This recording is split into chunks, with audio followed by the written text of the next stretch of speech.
Welcome to Dikshi Jewellery Billing Software. In this video, let's learn how to enter a general voucher. Go to the transaction menu, select the general voucher. Here, you can see the entry screen. The voucher number is generated automatically, and the date is filled in by the system.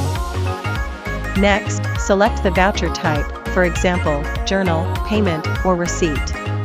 Then, choose the account name from your ledger. Now, enter the party name, add a description, and select whether the entry is credit or debit. Enter the amount, and the system will calculate the total automatically. Once all entries are filled in, click Save. The system confirms with a message, just click Yes and your general voucher is successfully updated. That's how simple it is to manage general vouchers in Dikshi Jewellery Billing Software. For a free demo or more details, contact us today. Thank you.